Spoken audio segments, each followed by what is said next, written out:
buenas noches. Avísenme, como siempre, si se escucha. Vamos a comenzar aquí el programa dentro de poquito. Como saben, siempre tenemos estos 10 minutitos para que llegue la gente. Saluditos ahí a don Brandon Lee. Muy buenas noches y bienvenido. Don Iván Villalobos. Muy buenas noches. Don Tulio McDowell. Buenas noches.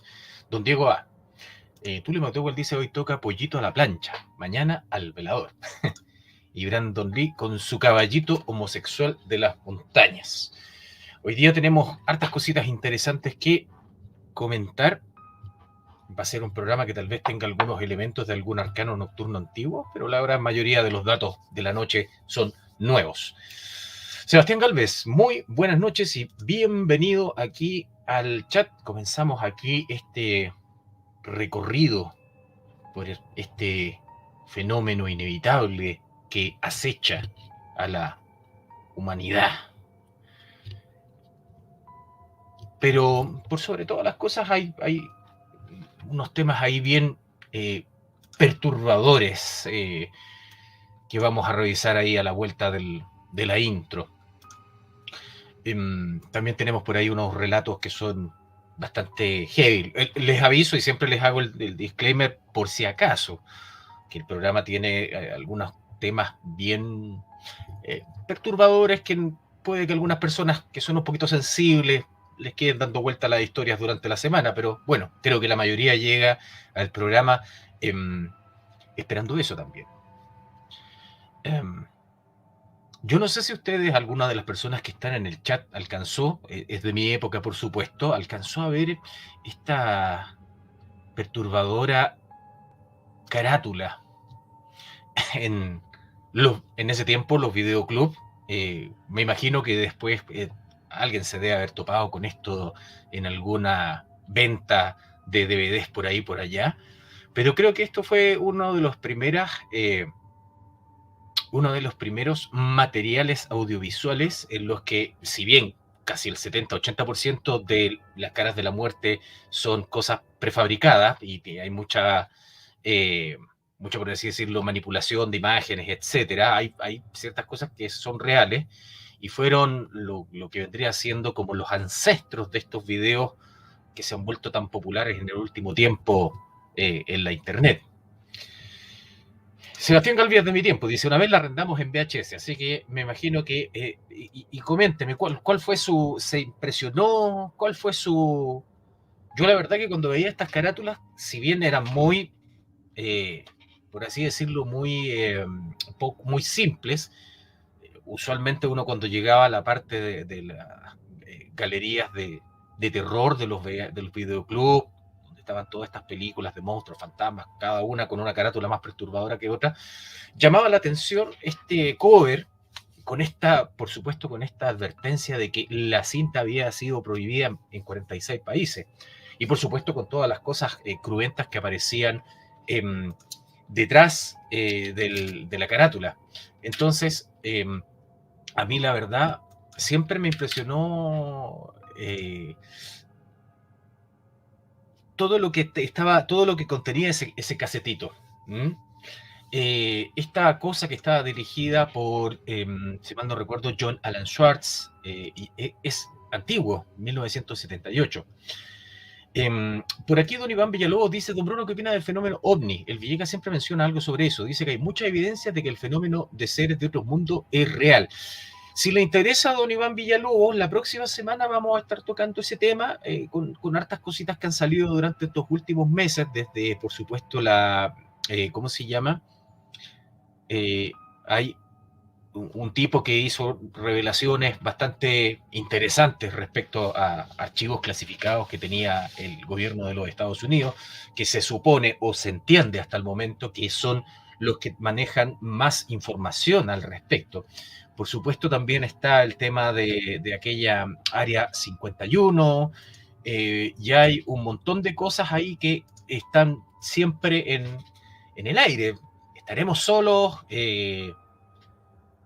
Yo creo que el día que se confirme o no o digan, no, saben que no hay nada, somos los únicos, la Tierra es un milagro dentro de este universo,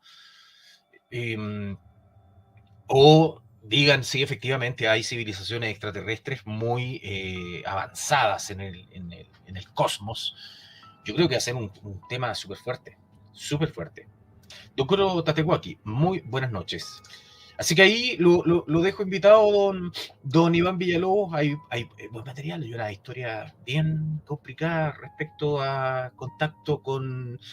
No sé si son ideas mías o me da la impresión de que en el último tiempo estos famosos seres se han vuelto un poquito más violentos en su actuar. Pero bueno, hoy día nos congrega los rostros de la muerte y todas las historias que ello conlleva. Particularmente tengo una fotito por aquí, vamos a revisar. Y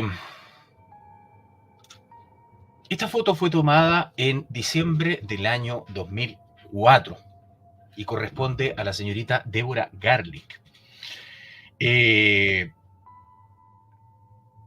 casi improbable pensar que dentro de este paradisíaco escenario, la foto está tomada en Tailandia, podría pasar algo malo. Impensable. Uno está vacacionando en un lugar con unas aguas cristalinas, todo tranquilo, todo pasándolo bien, tomándose las vacaciones soñadas de la vida, y de repente ocurre un terremoto inusual, una escala .9, y se produce el famoso tsunami que hace todo el suroeste de Asia. Y esta es la última foto que tiene esta chica que, de hecho, una vez que ocurre el tsunami a posterior del famoso terremoto, acaba con su vida, le son entregadas las pertenencias a la familia que estaba preguntando por el destino de esta chica y encuentran en su cámara una de las últimas fotografías que se había tomado, que era precisamente esta. Me pregunto cuál habrá sido el pensamiento que ella habrá tenido en los minutos previos a que ocurriera una desgracia totalmente impensada. Don Diego dice, ¿y qué es de los debunkers? Por ejemplo, el señor Alberto Canosa decía que tenía evidencia de la existencia de huesos de gigantes que los pilló en la cueva de Salomón, pero nunca mostró algo. Don Diego, el tema de gigantes, de descubrimientos y todo lo demás está rodeado por una nébula que es un 90% falsa y hay muy pocas cosas reales dentro de ese mundillo. Pero básicamente vamos a hacer una investigación para poder ver si realmente el tema de los gigantes, nefilín y cosas por el estilo son reales. Don Delezar, muy buenas noches. Y don Iván Villalobos, muchas gracias por su super chat. No mandó ni un mensajito, pero bueno, ahí lo tenemos considerado en nuestras oraciones. Y bueno, volviendo al tema de los últimos momentos de esta chiquilla, Deborah Garlick, es también imprescindible pasar por la fotografía de continuación. No sé si ustedes se acuerdan que cuando entre más o menos el 2010, 2015, 2016 aproximadamente, hubo una fiebre del selfie. La gente se tomaba selfie en todos lados. Y esta chica, que es Ksenia Ignatieva, que es una chica rusa, le gustaba llevar el tema de las selfies a un nuevo nivel, por así decirlo. Esta fotografía, que es la que estamos viendo ahí, es una de las últimas fotografías que tiene ella, momentos antes de caer al vacío. Se tomaban fotos muy riesgosas, hay una galería ahí en internet, yo la verdad sería incapaz de hacer eso, hay que reconocerle que le gustaban las emociones fuertes a la chiquilla. Sin embargo, a Ksenia Ignatieva no la mata la caída, que es lo más curioso. Sin embargo, mientras ella se estaba haciendo la selfie, se tropieza y se va de espalda, ella se agarra de un cable, uno de los cables de ¿cómo se llama? Un puente que hay ahí en San Petersburgo.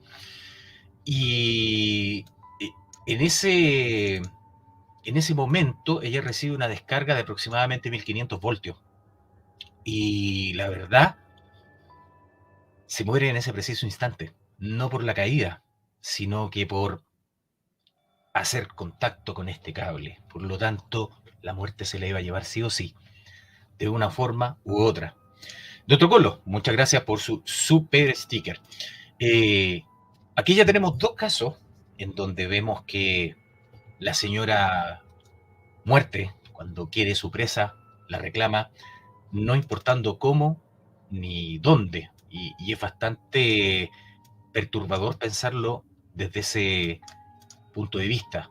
Pero vamos a ver bastantes casos más eh, en el transcurso del programa.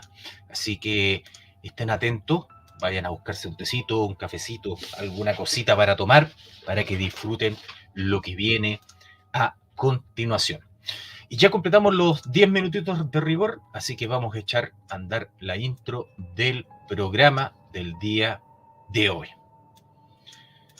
Comenzamos entonces con el episodio número 47 de Arcano Nocturno.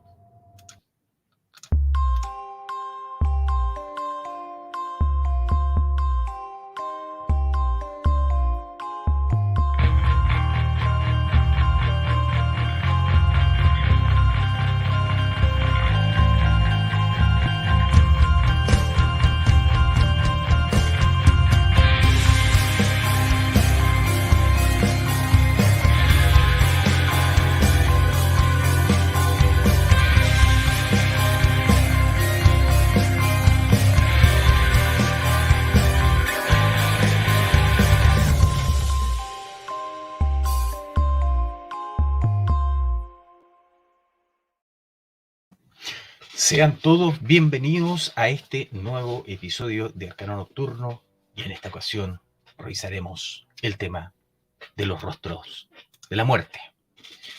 Hay un dicho que dicen por ahí, sobre todo en México, que es cuando te toca ni aunque te quites y cuando no te toca ni aunque te pongas. Hay varios refranes famosos de la sabiduría popular que hacen directa referencia al momento de la muerte. Y sin equivocarnos, podemos decir o podemos afirmar que existe una suerte de destino preestablecido. Y en este destino preestablecido, exacto, puntual, diligente, no existe nunca una equivocación. Y sobre lo mismo podemos hacernos tal vez muchas preguntas sobre aquello. Podríamos también a lo mejor con la tecnología que se consta hoy en día, la tecnología esta de las inteligencias artificiales, ¿existirá algún tipo de algoritmo que predice la muerte?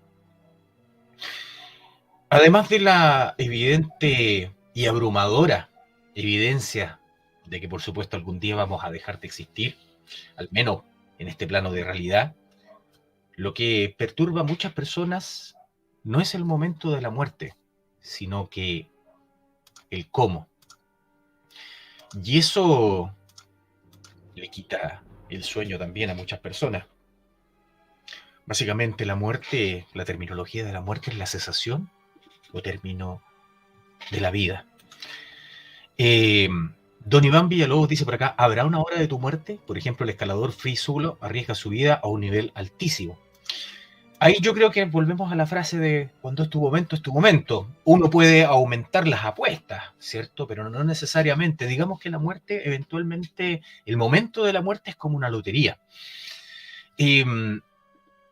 Podemos pensar también de que existen evidencias abrumadoras y muy concluyentes de que este fenómeno construye una suerte de escenario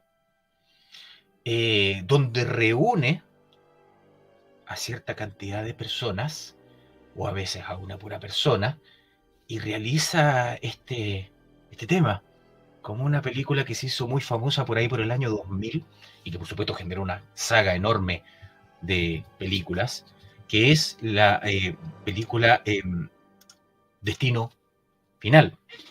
Destino Final, que dicho sea de paso, está escrita por James Wan, que se hizo famoso por la saga Saw, y un escritor que tuvo la inspiración, que se llama Jeffrey Reddick. Y Jeffrey Reddick Se le vino la idea para hacer esta película una vez que él iba en un vuelo y, y bueno, una cosa bastante perturbadora, él vio que había una mujer sentada al lado de él y esta mujer estaba leyendo un artículo sobre una mujer que había evitado un accidente aéreo quedándose en su casa por una advertencia que le hizo su madre.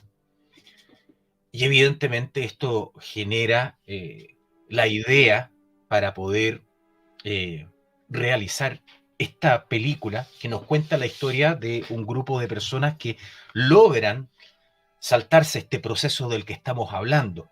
Un proceso que si nos ponemos a analizarlo no es...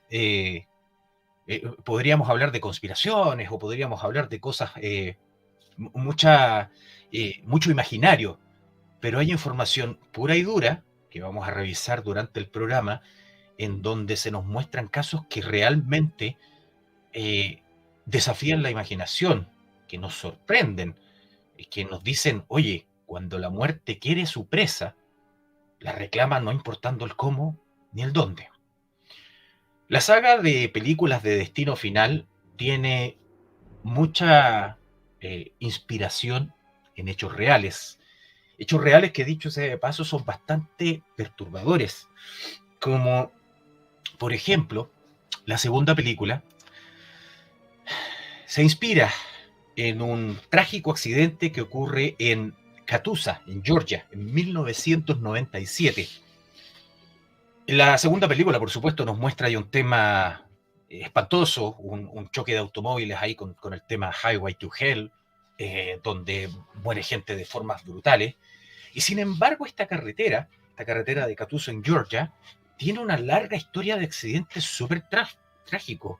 No es una carretera que tenga, por así decirlo, problemas en su estructura, sino que se van generando accidentes muchas veces por cosas que uno no entiende.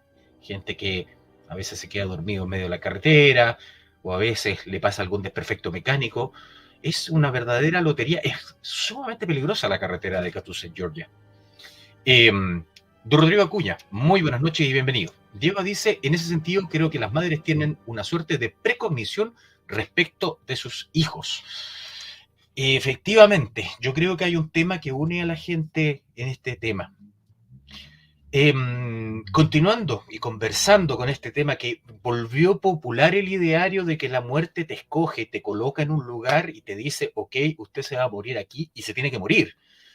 La saga Destino Final, por ejemplo, la cuarta parte, toma inspiración en un suceso terrible que ocurrió en 1955, que es conocido como la catástrofe de Le Mans, cuando se corrían las famosas 24 horas de Le Mans. Un escenario realmente improbable, pero bajo ninguna instancia, si ustedes revisan los antecedentes de ese accidente, los autos que chocan ahí producen tal nivel de destrucción y esa destrucción alcanza al público como nunca se había visto antes. Los autos saltan las rejas, los escombros son percutados como verdaderos proyectiles sobre la gente. En este lugar murieron 83 personas en cosa de minutos, una cosa brutal, tremenda.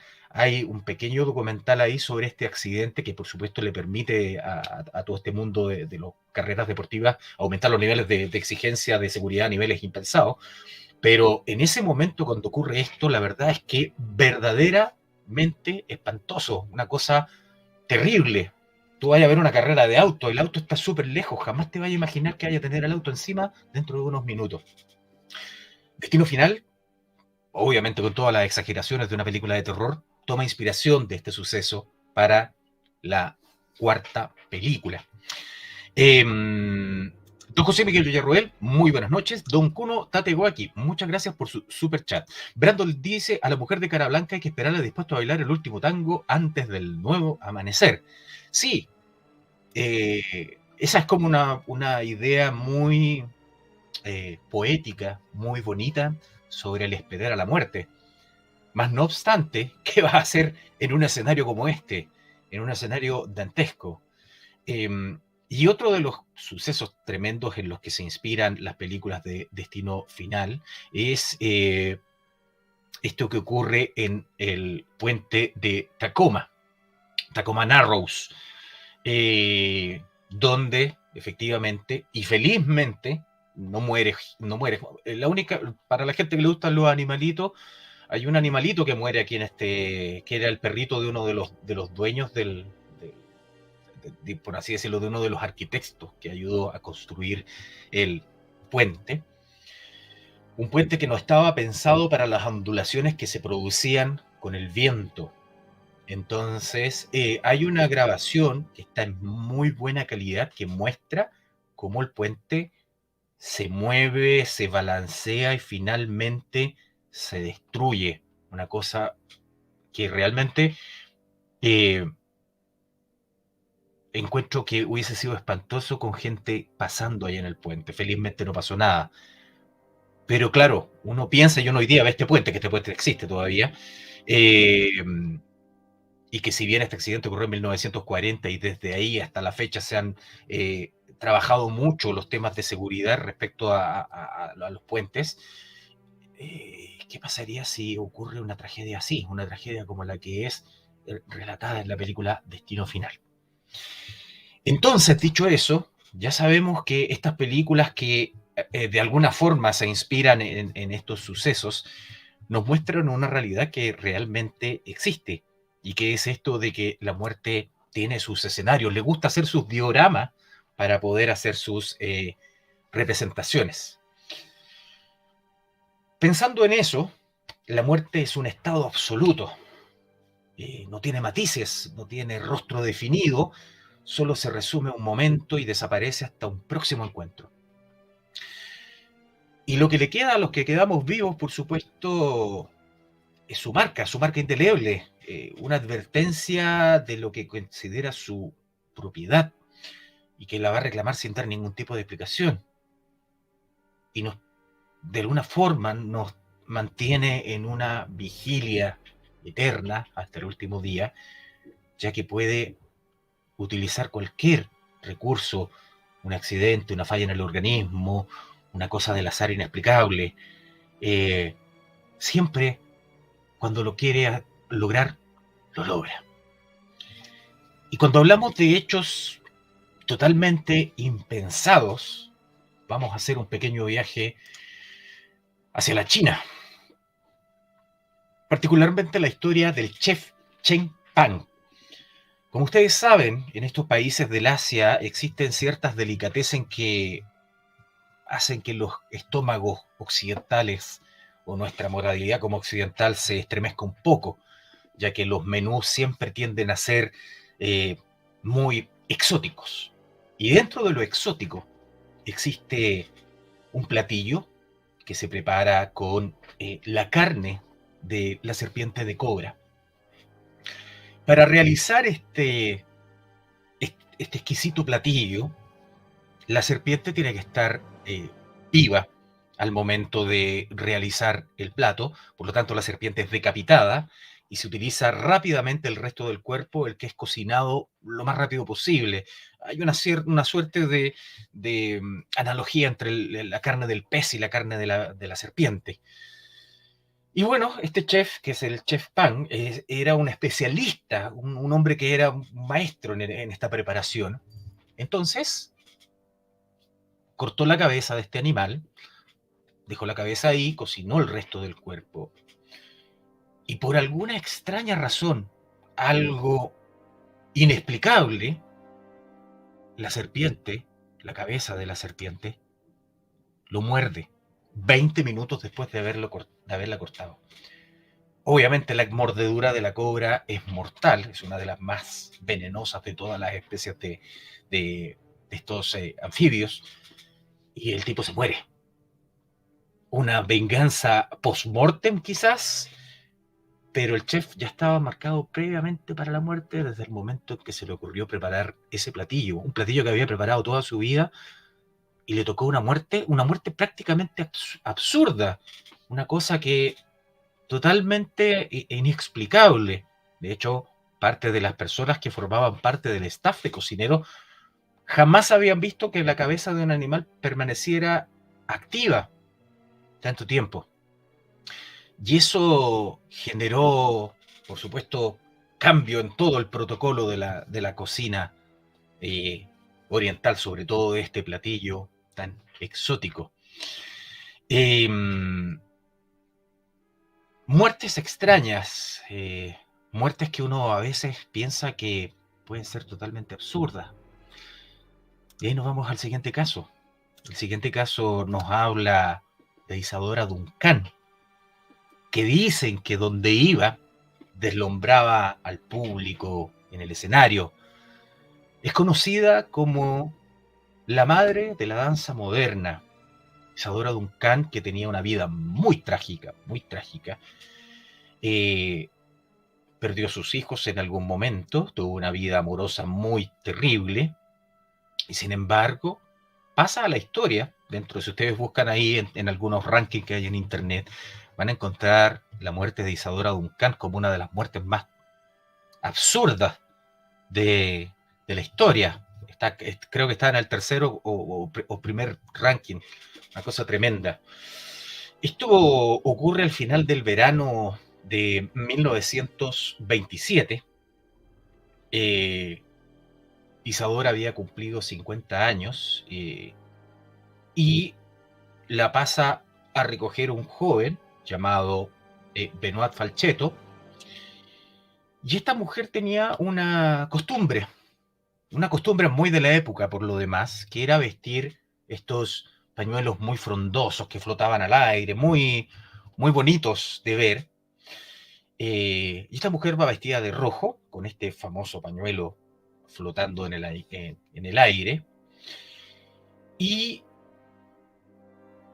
en algún momento, el piloto, sin darse cuenta, mira hacia el lado y ve que Isadora Duncan está casi colgando del automóvil y se espanta, por supuesto. El tipo iba concentrado en el manejo, mira hacia el lado y se da cuenta que la mujer,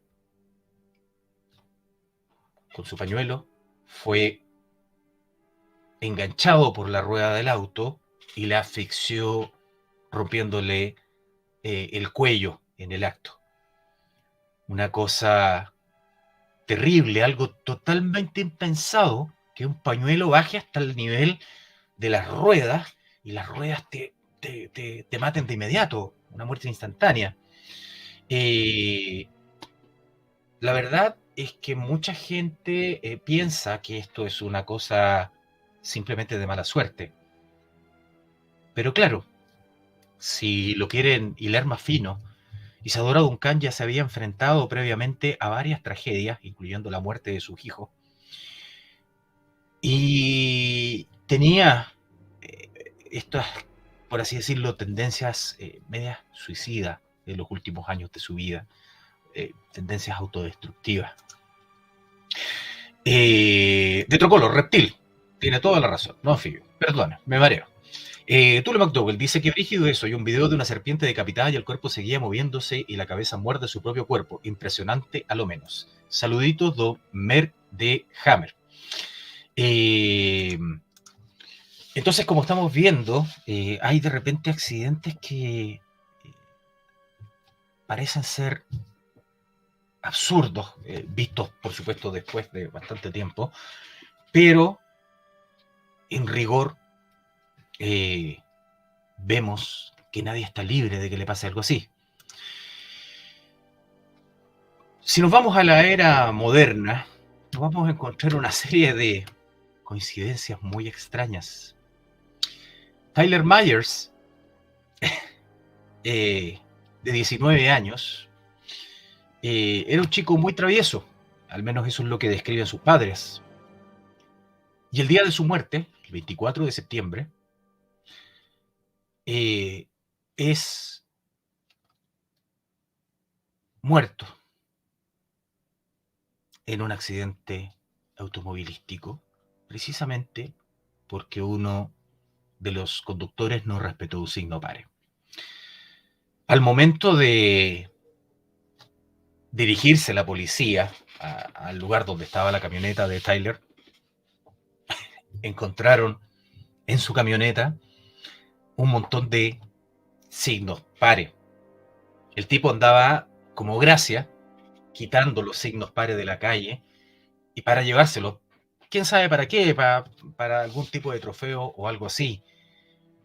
Y finalmente él muere en una especie de justicia poética, si queremos decirlo, precisamente porque alguien no respeta un signo pare en la calle. Una cosa curiosa, da la impresión de que esta entidad conocida como la muerte tiene una cosa media sarcástica, una cosa de humor negro, de quizás eh, jugar un poquito con la presa antes de. Eh, Don Jorge Retamal, muy buenas noches. Merte Hammer dice irónico. Y la señora Muerte tiene un humor muy, muy negro. Cuando hablamos de humor negro también podemos hablar de que tiene cierto genio, por así decirlo. Tiene como que se irrita con facilidad. El caballero que estamos viendo ahí, que es Troy León Gregg, que fue la primera persona condenada a muerte en Georgia, después de mucho tiempo. O sea, hay una serie de eventos que le juegan en contra, ya que la pena de muerte en Georgia en algún momento se había pospuesto, por así decirlo.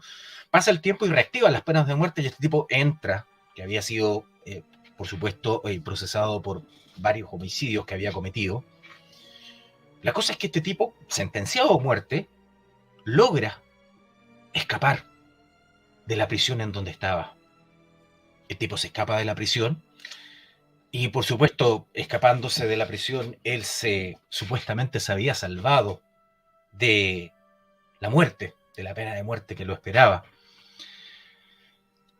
Como cosa curiosa, a Troy León se le ocurrió esa noche, para celebrar su huida de la cárcel, ir a tomarse unos tragos a un bar de, de la localidad. Fue, pidió un trago, conversó con un hombre durante esa noche y en algún momento las copas fueron muchas y los tipos comenzaron a pelear, comenzaron a discutir. Cuento corto, el tipo del bar termina asesinando a Troy Leon Gray el mismo día que se había fugado de la cárcel. Por lo tanto, este tipo estaba sentenciado a muerte desde mucho antes. Hay un caso que el otro día me comentaron, yo pensaba que era broma, pensaba que era mentira, eh, siempre pensé que era una suerte de, ¿cómo podríamos decirlo? Una suerte de creación de la internet, un creepypasta. Don Axel Concepción, muy buenas noches, bienvenido. Y no lo creí, busqué la información y efectivamente este tipo tenía algo, definitivamente tenía algo el tipo de la siguiente historia que vamos a revisar a continuación. Y me refiero a don Walter Summerford. Y don Walter Summerford tiene un triste récord, que es una persona que fue alcanzada por 4 rayos durante su vida. No vamos a contar el quinto rayo que cae en su tumba post-mortem, porque vamos a tomarlo como una suerte de coincidencia macabra. Eh, la primera vez que le cae un rayo a Walter Summerford fue cuando era adolescente y él trabajaba en una zona rural, en Alabama. Por supuesto, vamos a pensar que eso ya era un tema de porfía porque el tipo se fue a trabajar justo en medio de una tormenta eléctrica al campo. Hay altas probabilidades de que te pueda alcanzar un rayo. Sin embargo, la segunda vez, él estaba trabajando en un aserradero bajo techo. Estaba haciendo labores que se hacen en las barracas y todo el cuento. Y el rayo penetra dentro del aserradero y le llega nuevamente. Una cosa, dicen por ahí que te llegue un rayo es una cosa de uno en un millón. Imagínate que estés trabajando bajo techo y el rayo traspase toda la instalación hasta darte corazón. Que hasta ahí ya podríamos decir, este tipo tiene muy mala suerte. Sin embargo, tiempo después, aproximadamente cuando Walter Summerford tenía más o menos 30 años, estaba en medio del bosque, talando árboles, en medio del bosque, y nuevamente recibe una descarga eléctrica, un rayo. Algo a esas alturas ya totalmente impensable. El tipo sobrevivió las 3 veces la caída de un rayo en las más extrañas y diversas formas. Sin embargo, la última llega cuando Walter cumple 50 años y obviamente una persona que recibe 3 rayos en su vida tiene miedo de andar en la superficie. Me pasaría a mí. La cosa es que él encontró trabajo como minero en una mina de carbón. Una mina de carbón. Y para mala suerte, cuando este tipo va saliendo a la superficie, nuevamente una tormenta y nuevamente le llega un rayo, pero este es el rayo que finalmente lo mata. Uno podría pensar que todas estas cosas fueron un azar desgraciado, y no obstante puede que el tipo haya tenido alguna especie de magnetismo extraño por los rayos o algo así, quién sabe, nunca nadie estudió sus restos. Pero el quinto rayo llegó en su tumba, y eso sí lo hace extraño. Podríamos decir que en este caso la muerte finalmente se sintió ganadora de este round, que Walter nunca iba a poder ganar. Jorge Retamal dice, cuando te toca, ni aunque te quites, y cuando no, ni aunque te pongan. Estábamos hablando justo de ese refrán al principio del programa, don Jorge Retamal. Mertehammer dice aquí, Zeus le tenía sangre en el ojo. Definitivamente. ¿Qué posibilidades hay de que te caigan 4 rayos en tu vida? O sea, y en esas condiciones. O sea, yo entendería que quizás este tipo pudiera haber pasado algo así, si fuese una persona que le gustase estar en medio de la tormenta. Pero eso fue la primera vez nomás. La segunda estaba bajo techo, la tercera estaba en un bosque y la cuarta saliendo de una mina. Cosas muy, muy extrañas. Dicen por ahí que al final las coincidencias no existen cuando se trata de la muerte. Que cuando te tiene que tocar, te toca, y si falló en la primera, le va a dar en la segunda o en la tercera. Y a veces uno se asombra de estar al lado de personas a las que les han pasado cosas terribles y uno después se entera con el tiempo. La siguiente imagen, que parece tranquila y normal, esconde en sí misma una tragedia. Estamos hablando del atentado de Omagh, que ocurre el 15 de agosto de 1998 en Irlanda del Norte. En esta fotografía estamos viendo a un padre posar con su hija, tranquilamente, en un día en donde usualmente la gente salía a hacer sus compras, los niños se reunían para ir de visita a la iglesia, los coros se juntaban a jugar a la pelota en la calle, todo muy tranquilo, muy normal. El fotógrafo que tomó esta fotografía lamentablemente falleció. Y falleció porque aquí, en este lugar donde estamos viendo esto, el automóvil rojo estaba lleno de explosivos y mató a 29 personas. Dejó más de 220 heridos.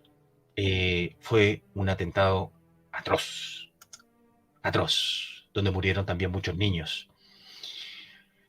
Sin embargo, por azar del destino, las 2 personas que aparecían en la foto del principio se salvaron, mas no el fotógrafo.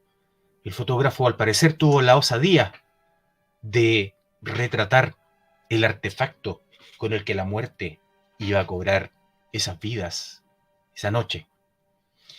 Jorge Retamal dice por acá, igual hay casos de personas que saben la edad a la que morirán.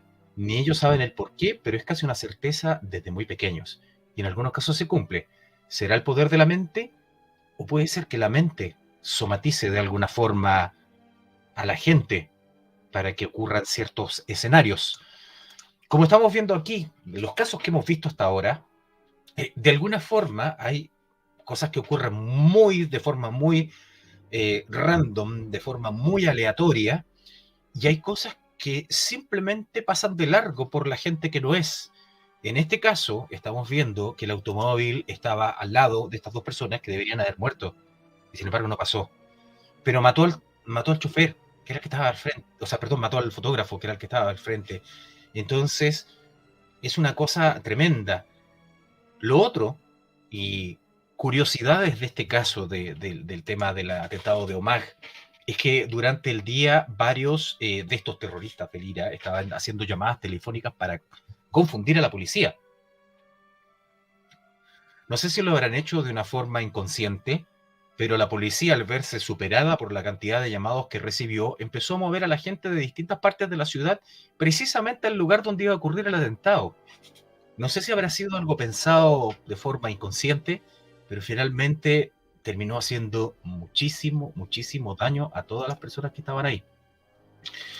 Eh, las personas, de alguna manera, fueron movidas sin darse cuenta a esta trampa mortal. Y hablando de trampas mortales, aquí tenemos una fotografía minutos antes del desastre.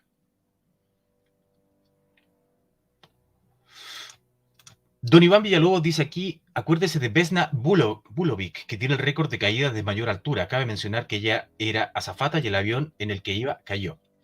Y Jorge Ratamal dice por ahí, hay un caso de un señor que mientras le sacaba fotos a su familia retrató al sicario que le quitaría la vida, lográndose incluso ver el destello del arma en la foto, sirviendo de evidencia. Son las famosas fotografías, aciertos fotográficos antes del desastre. O quizás de gente que jamás iba a imaginar que dentro de pocos minutos iba a llegar su hora. Esta foto fue tomada por Dave Halley. Le tomó una fotografía a su esposa y a su hija de 4 años que se dirigían de vacaciones. Unas vacaciones soñadas, unas vacaciones en Bali, en el sudeste asiático, una cosa preciosa. Y ellos iban en el vuelo 17, MH17 de Malaysia Airlines. Un avión que salió desde Ámsterdam y que fue derribado 2 horas después por un lanzacohetes. Fue alcanzado por este misil lanzado por rebeldes prorrusos en ese momento y fue algo tremendo. Y aquí entra un factor muy similar a lo que vimos en la película Destino Final, ya que la fotito que sale abajo, ese pequeño niño llamado Miguel Panda Vinata en realidad es el apellido de él, el día previo a subirse al avión tenía una impresión de que algo malo iba a suceder. Puede que haya sido el miedo a tomar un avión, sin embargo no era la primera vez que este niño viajaba en avión, pero tenía un presentimiento que se lo comentó a su madre, se lo comentó a su hermano que viajó en el vuelo del día siguiente, ya que no alcanzó a tener asiento para viajar ese día con él. Y él sabía que algo malo iba a ocurrir. Tenía esa corazonada, esa precognición que tienen algunas personas de poder adelantarse a ciertos hechos que van a ocurrir. Y sin embargo, a veces esa precognición o esa forma de poder adelantarse a los hechos no es suficiente para escapar al horror. Jorge Ratamal dice que fuerte igual. Hay otro caso de un joven que subió un post en broma diciendo que en caso que se estrellara el avión, así se veía y justo ese avión desapareció. Es terrible este tema. Yo conozco mucha gente que le tiene terror a los temas aéreos precisamente porque, bueno, el mundo hollywoodense contribuyó a aquello y también, bueno, uno de los medios de transporte más seguros del mundo son los aviones, por mucho que se piense lo contrario. Sin embargo, cuando hay un accidente realmente queda la grande. ¿Qué podría pensar uno cuando asiste a un recital, a un concierto? Se reúne con más gente, eh, se distrae. ¿Qué piensa que podría pasar mal? ¿Qué pensaba esta gente que asistió el 13 de noviembre del año 2015 al concierto del grupo estadounidense Eagles of Death Metal en el Teatro Bataclan, en Francia. Prácticamente imposible pensar que algo malo te puede pasar estando rodeado de tanta gente, de tanta buena onda. Uno va a un concierto, ¿cierto?, para escuchar a su banda favorita, para disfrutar del momento. Jamás se podría pensar que podría ocurrir algo malo. Lo mismo pensaba estos dos jóvenes, Gilles Leclerc y Marianne Lavand, que se tomaron una selfie minutos antes del concierto, pensando en que todo iba a pasar sin mayores problemas, iba a ser una noche fabulosa. Sin embargo, en algún momento de la noche, este lugar fue invadido, por así decirlo, por 4 musulmanes radicales que entraron con armas automáticas Kalashnikov y explosivos adosados en el cuerpo, disparando de forma indiscriminada contra el público. Este atentado formaba parte de una serie de ataques que se produjeron esa misma noche en distintos puntos de Francia, reivindicados por la agrupación terrorista ISIS. Aunque la gran mayoría de las personas del concierto pudieron escapar, los terroristas capturaron al menos a 100 rehenes. Lo terrible de todo esto es que cuando ingresó la tropa de élite francesa a tratar de solucionar el problema,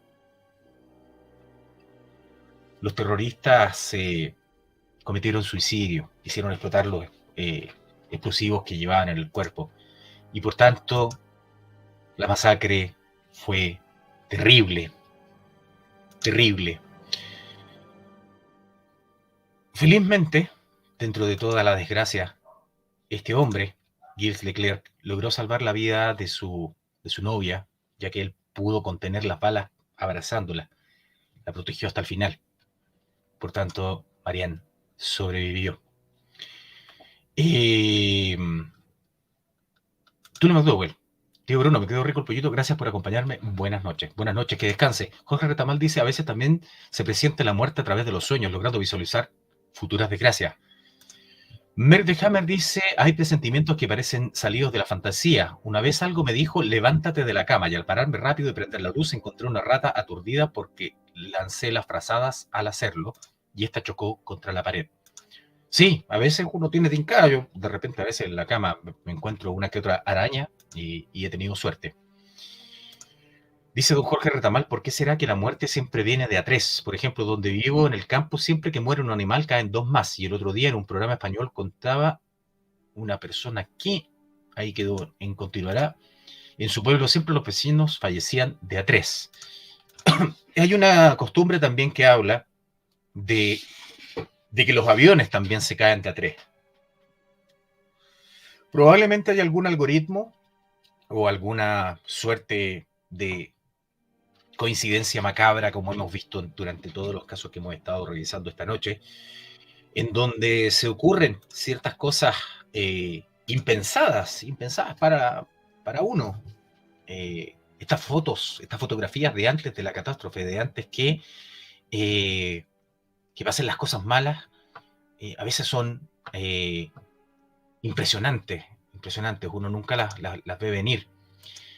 Como por ejemplo, esta fotografía en donde está esta pareja que tomaron una fotografía y que lograron capturar los últimos momentos de Ayano Tokumatsu, una joven japonesa de 20 años que saltó en las cataratas del Niágara. Y son esos momentos precisos en donde uno se puede dar cuenta de lo frágil que puede ser la vida y la existencia. Saluditos, Vero. Muy buenas noches. Kuno Tategoki dice aquí, los suicidios también son 3. Brandon Lee dice, yo soñé que me apuñalaban cuando tomaba el colectivo y fue muy vívido el sueño.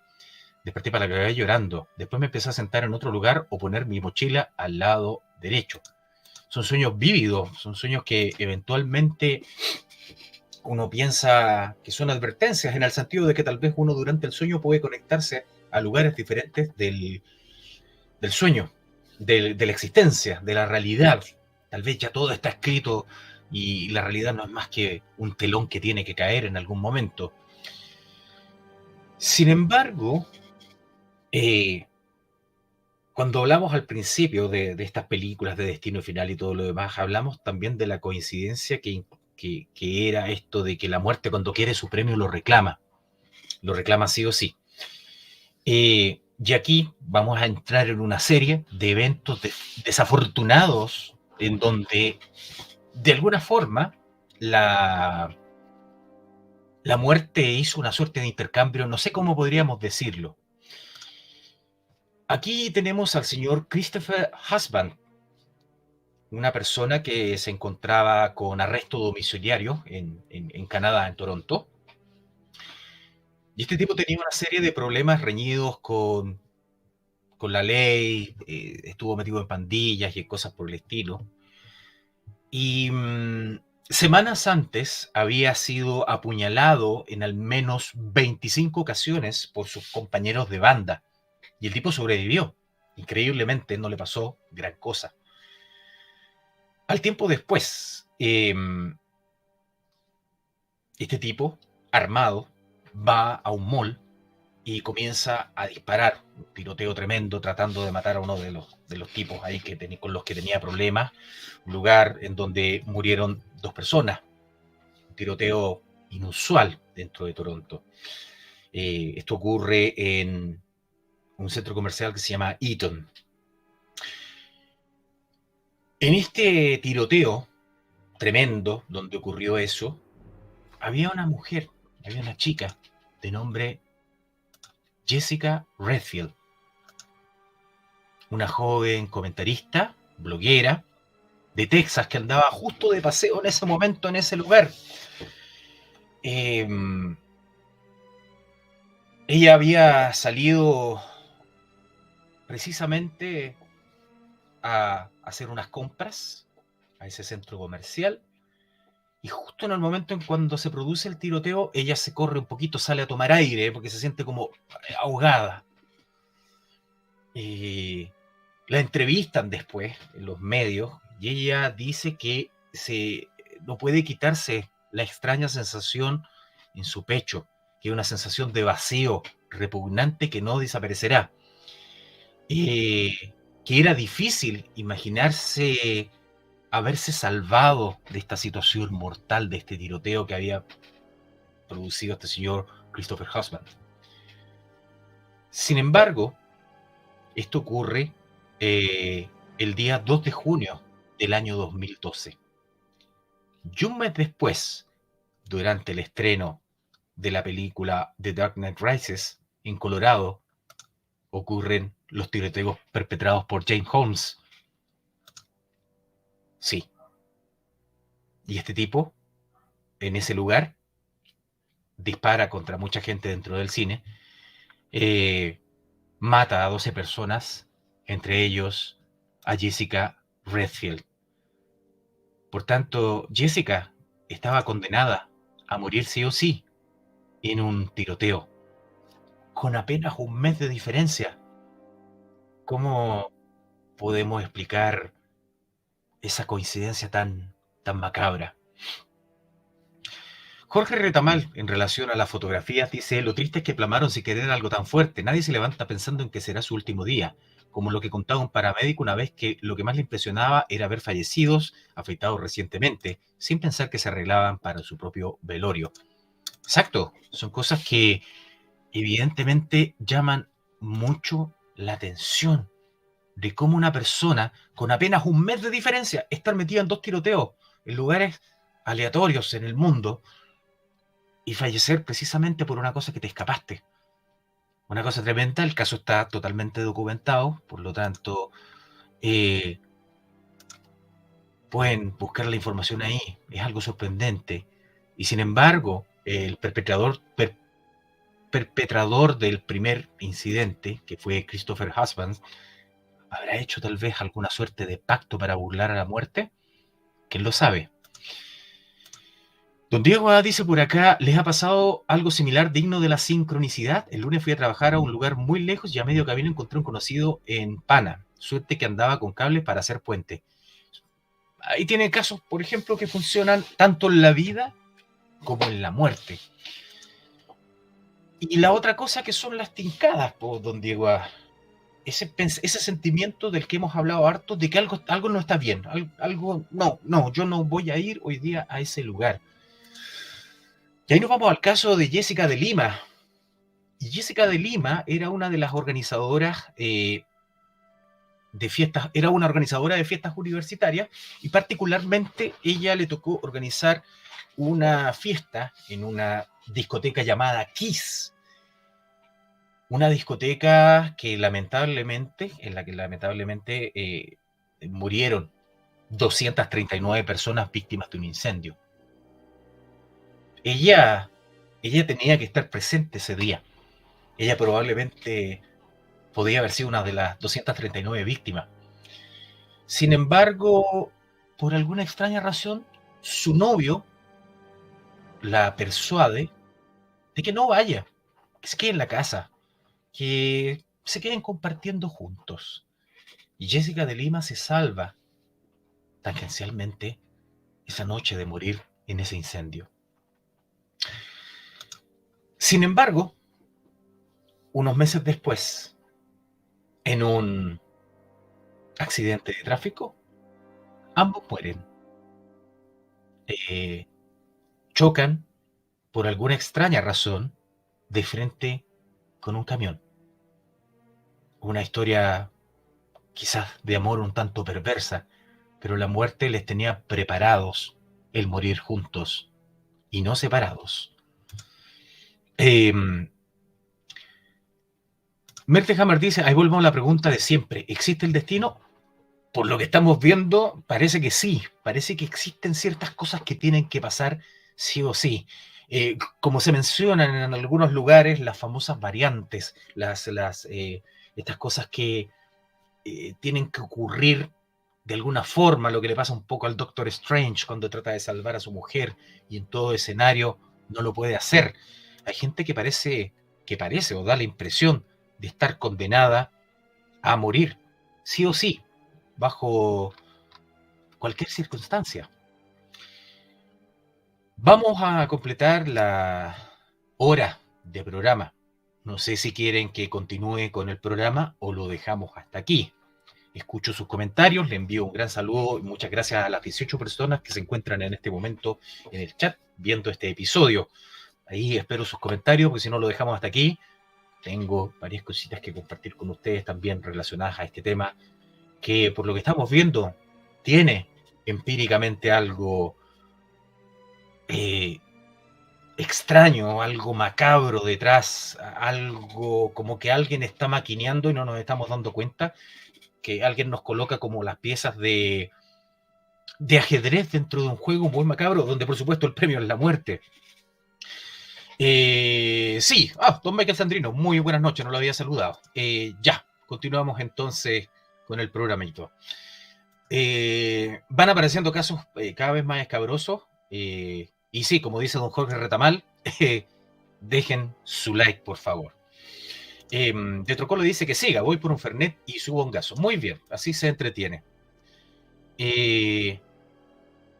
Como que estamos hablando acá de dos personas, el caso de Jessica Redfield y el caso de Jessica de Lima, y miren ustedes, las dos se llaman Jessica, la muerte, de alguna forma, cuando quiera reclamar su presa, no tiene ningún problema en hacerlo en la forma que sea. Me parece un tema súper de estudio, quizás.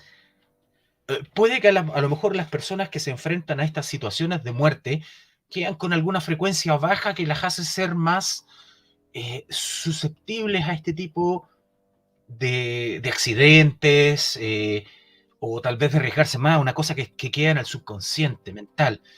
Sin embargo, el caso siguiente también habla de un azar extraño, un azar macabro, un azar inexplicable, y es el caso de Hilda Yolanda. Y Hilda Yolanda, el 11 de septiembre del año 2001, ella trabajaba precisamente en los pisos en donde ocurren los atentados de los aviones, pero por alguna extraña razón siente la necesidad de irse a trabajar a la sucursal de uno de los restaurantes donde trabajaba en el subterráneo, la planta baja. Y ese día ocurren los accidentes. Una cosa que realmente nadie podría haberlo pensado, no estaba dentro de ningún tipo de ocurrencia, un evento fortuito, un evento totalmente impensable. O sea, tú nunca te vas a imaginar que estando en un edificio te va a llegar un avión, va a chocar un avión y no solamente uno, sino que dos. Un suceso que cambió el mundo para siempre. Esto es muy extraño, porque esto ocurre el 11 de septiembre del año 2001. Y bueno, 2 meses después, esta mujer, que ya había superado el trauma de lo terrible de las Torres Gemelas, decide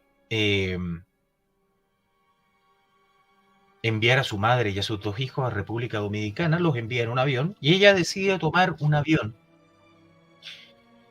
aparte.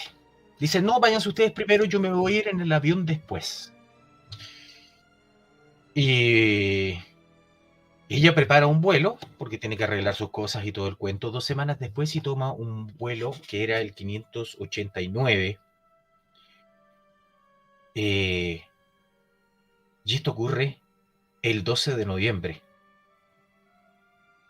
Es como al día siguiente de 12 de noviembre. Se sube un vuelo que lamentablemente tiene un accidente y mueren todos los pasajeros, incluyendo Hilda Yolanda. ¿Es una persona que estaba predestinada a morir en el primer suceso?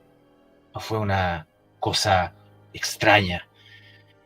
Lo raro es que si hacemos una suma de los números que conforman el vuelo para hilar fino, 589, 5 más 8 más 9 nos da un total de 22, que es el doble de 11.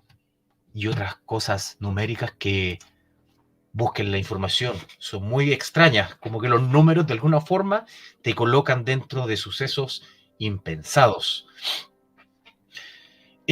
Jorge Retamal dice por acá, igual he escuchado mucho que los sobrevivientes de algunas desgracias como accidentes de tránsito o caídas de aviones quedan con una sensación de culpa por haber evitado la muerte y muchas veces terminan suicidándose al tiempo, como que hay un peso culpa que les queda por haberse salvado solo ellos. Sí, hay varios casos de esa forma.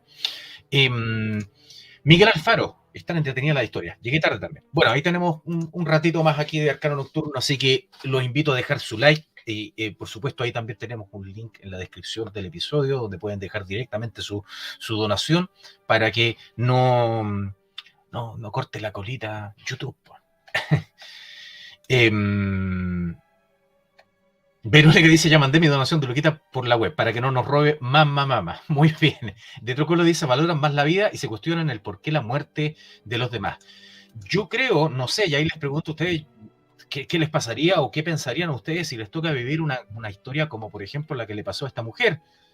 Doña Hilda Yolanda, yo creo que jamás se imaginó que iba a estar dentro de un suceso tan tremendo como esto de las Torres Gemelas y a posterior tener la mala suerte de tomar un vuelo donde solamente va ella, no es el resto de su familia, sino que le tenía que pasar a ella, exclusivamente a ella, porque ella manda a su mamá y a sus hijos, los manda en un vuelo aparte.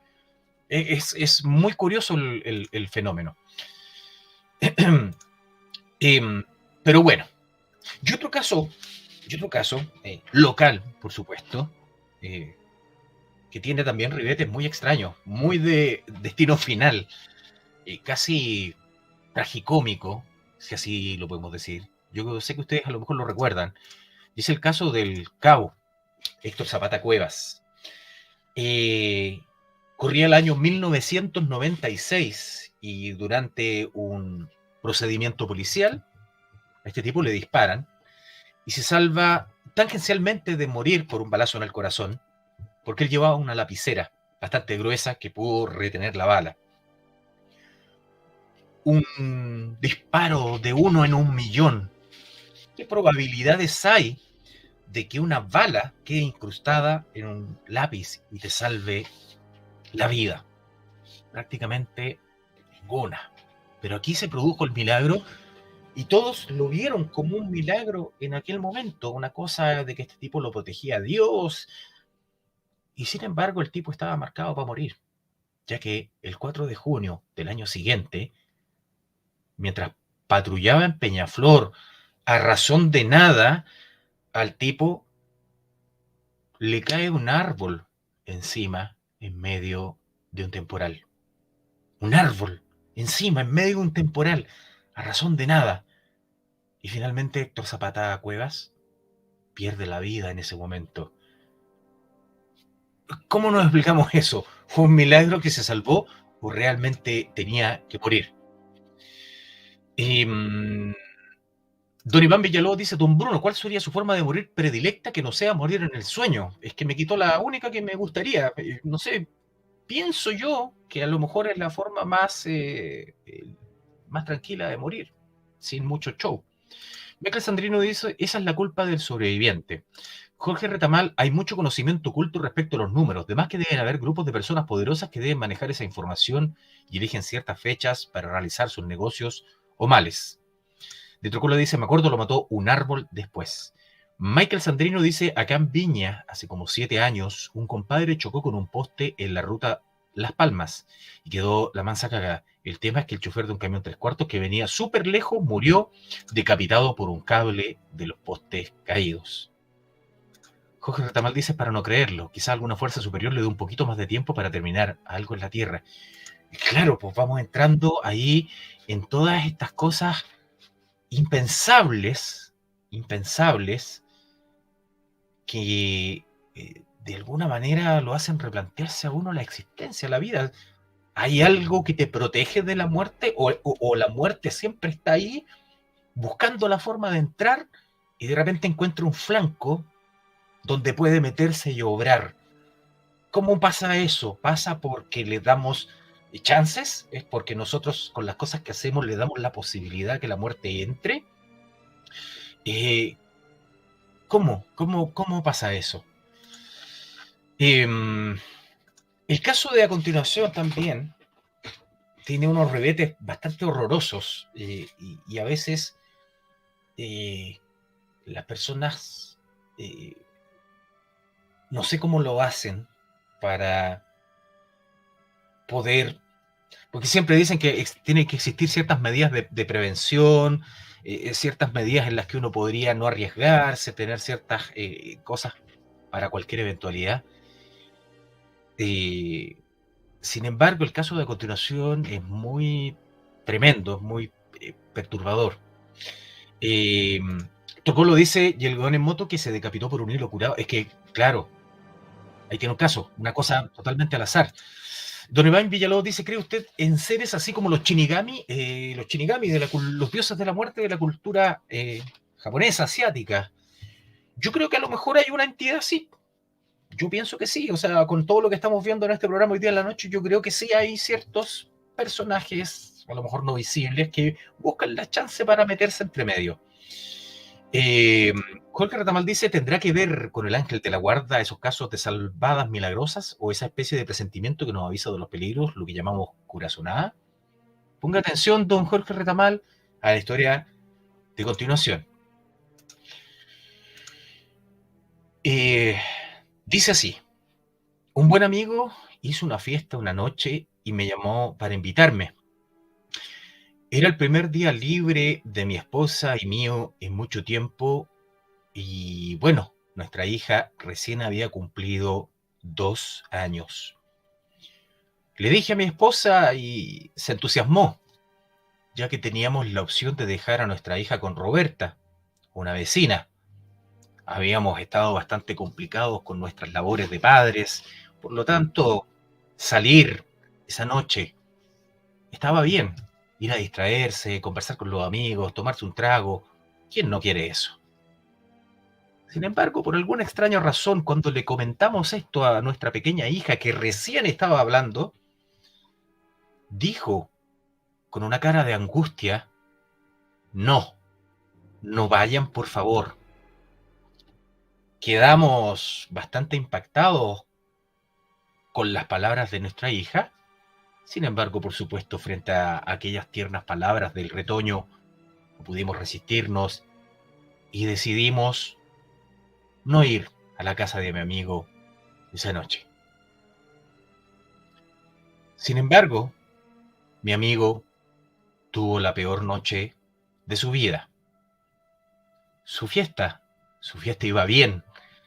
La mayoría de sus amigos cercanos se encontraba allí esa noche. Amigos del trabajo, algunas personas que no veía hace mucho tiempo. Y todo parecía muy normal.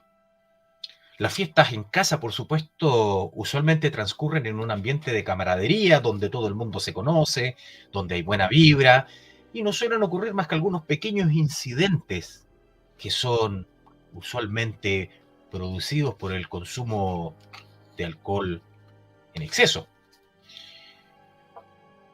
Sin embargo, en algún momento de la noche, según lo que cuentan algunos testigos, uno de sus amigos del trabajo, al que llamaban Oso, un tipo bastante grande, medía casi 2 metros, se quedó parado repentinamente bajo el dintel de la puerta que daba hacia la cocina de la casa. Era como una gran estatua de piedra, una cosa un poco macabra, inquietante. Llamaba la atención que él tomara esa posición, ya que obstruía, por supuesto, el tránsito hacia la cocina.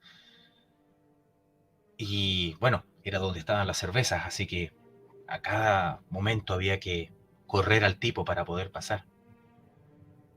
Sin embargo, con el tiempo nos enteramos que este tipo había estado fumando algo extraño. PCP le llaman, una droga tremenda. Y este tipo fue teniendo un comportamiento cada vez más inusual. En algún momento de la noche y con gestos extraños, miradas muy amenazantes, entró a la cocina, sacó un cuchillo y fue directamente a matar a la gente que se encontraba bebiendo en los sillones de la sala de estar, sin mediar ninguna palabra. Forcejeó unos instantes con algunos y luego alcanzó a cortarle la garganta a 3 personas. Apuñaló a unos cuantos que trataban de escapar, desesperados. El tipo estaba totalmente fuera de control, agarrando a puñaladas a todas las personas que se encontraba. Era una máquina de matar. En algún momento, el enorme asesino le dio por subir al segundo piso de la casa. Y en el segundo piso de la casa estaba la mujer de mi amigo. Desesperada, la mujer tuvo que lanzar a sus hijos por la ventana y ella misma saltó para evitar ser asesinada. Corrió hasta un pequeño bosque cercano y se escondió mientras el tipo estaba convertido en una bestia y seguía poseído por este frenesí asesino. Pasaron algunos minutos y el tipo, completamente ensangrentado, comenzó a caminar en medio de la calle sin rumbo fijo hasta que fue detenido por la policía. Cuando lo interrogaron, dijo: "No tengo la menor idea de lo que hice", respondió. La inocente petición de mi hija esa noche nos salvó la vida. Sin embargo, uno de los fallecidos en el incidente era mi amigo. Esa es una historia real que ocurrió. ¿Cómo alguien podría pensar que un escenario así, tan tremendo y tan perverso, podría ocurrir en una fiesta que tú estás dando en una casa?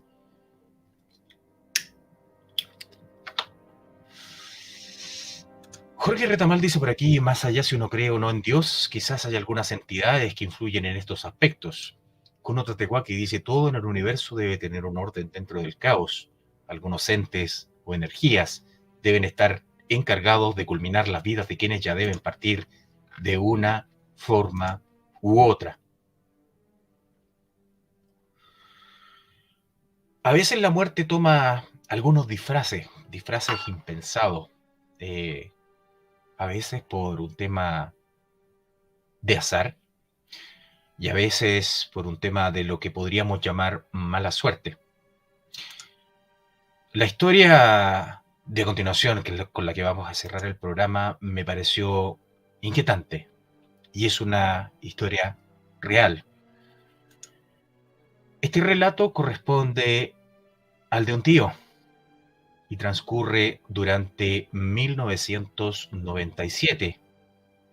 Mi tío, un hombre bastante guapo, americano, que había decidido pasar unos años en la ciudad de Juárez, en México.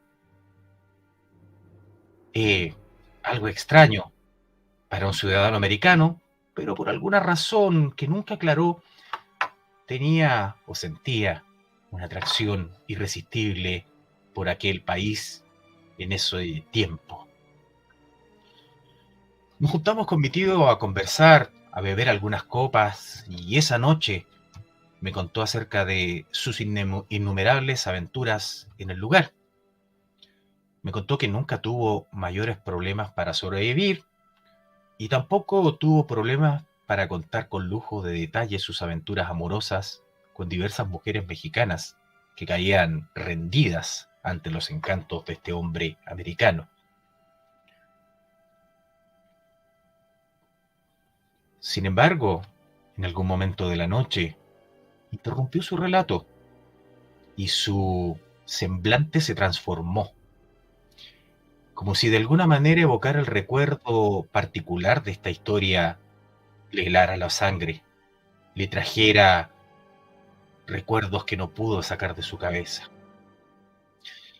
Durante su estadía en Ciudad de Juárez, mi tío conoció a Laura, una joven preciosa de casi 20 años. Según lo que cuenta, la mujer era por sobre la media y conquistó su corazón desde el primer momento en que se vieron. Se conocieron en un bar de la ciudad y fue lo que podríamos llamar amor a primera vista. Comenzaron a salir desde entonces, se llevaban muy bien, había una exquisita mezcla entre el mal inglés de la chica y el mal español de mi tío. Pasaron rápidamente los días y todo parecía ir muy bien. Por lo tanto, el primer mes decidieron ir a celebrarlo a uno de los restaurantes más lujosos de la ciudad. Digamos, qué mejor ocasión para que mi tío pudiera consolidar aquella relación.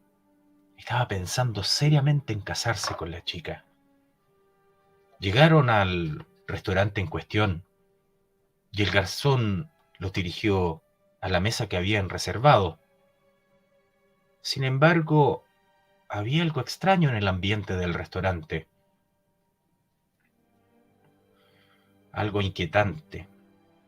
El público que estaba en esa noche estaba particularmente callado y miraban con rostro de desconfianza.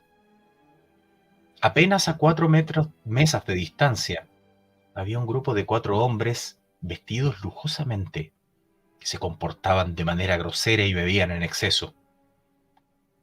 Cuando mi tío miró al garzón, este se encogió de hombros, como queriendo decir que nada podía hacer con los desagradables clientes que al parecer pertenecían al cartel.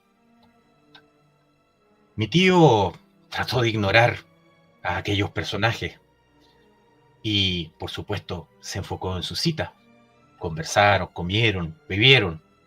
Era imposible quitar los ojos de encima a Laura, que aquella noche se veía especialmente hermosa. Prosiguieron con su cena, hasta que en algún momento de la noche el garzón nuevamente se acercó a nuestra mesa, casi temblando, su rostro pálido, sudando. Nos quedó mirando como si supiera que algo no andaba bien. Me miró a los ojos y me dijo que mi cuenta había sido pagada y me pidieron que le entregara un papel. Sin dar crédito a lo que estaba pasando, mi tío tomó el papel en sus manos y lo abrió solamente para leer un mensaje que le heló la sangre. Tome esto como un regalo de despedida. Mi tío, al leer esto, se horrorizó. Cogió a Laura y salieron rápidamente del restaurante sin rumbo fijo, sabiendo que los tipos tenían las peores intenciones para ellos esa noche. Cogieron el auto, 20 minutos de manejo por el despoblado mientras pasaban miles de horribles imágenes por su mente. Estaban totalmente desesperados. Sin embargo, en algún momento tuvieron que pasar a una estación a colocar gasolina para el automóvil. Fue en ese momento que fueron emboscados por 4 camionetas. De ellas bajaron unos tipos a rostro cubierto. Apuntaron a mi tío y a Laura. Ellos cogieron a la mujer y la subieron arriba de una de las camionetas y mi tío fue brutalmente golpeado y posteriormente arrojado a un riachuelo contiguo a la gasolinera, asumiendo que había muerto. Una vez recobró la conciencia, se arrastró como pudo para volver a la gasolinera, solo para darse cuenta que la espantosa experiencia que acababa de vivir no era un sueño ni una pesadilla, era real. Y esa fue la última vez en la vida que vio a Laura. Nunca supo más de ella. Y eso, chicos, ha sido la última historia de este Arcano Nocturno número 47. Espero que les haya gustado. Y por supuesto, los invito el día de mañana, a quienes les gustan los videojuegos, a revisar el programa de George Momo Seisel, El Cuánto Me Demoro, y el viernes un nuevo episodio del Runcast. Espero que tengan una muy buena noche. Por aquí me dice Marco Antonio, dejó un caso que yo cuando alguna vez fui a La Serena, se me ocurrió no sé por qué adelantar un camión que iba con rocas por la derecha. Cuando lo adelanté, vi que una roca de un medio metro se le cayó por el lado izquierdo. Lo extraño y terrible de esto es que cuando volvimos con mi señora nos pasó algo parecido, pero esquivando un tronco que se le desprendió a un camión camino a Santiago. De esto han pasado 6 años y aún no muero. Cuídese. Eh, de lujo el programa, dice Don Conoto Tego aquí. Diego dice Izakaya. Y Jorge Retamal, tremendo programa como siempre. Muchas gracias. Muy buenas noches. Muchas gracias por acompañarme el día de hoy. Espero que les hayan gustado las historias que compartimos y todos estos casos, por supuesto, ahí pueden buscar mayor información. Que tengan muy buenas noches, muy buen resto de semana y que descansen. Nos vemos.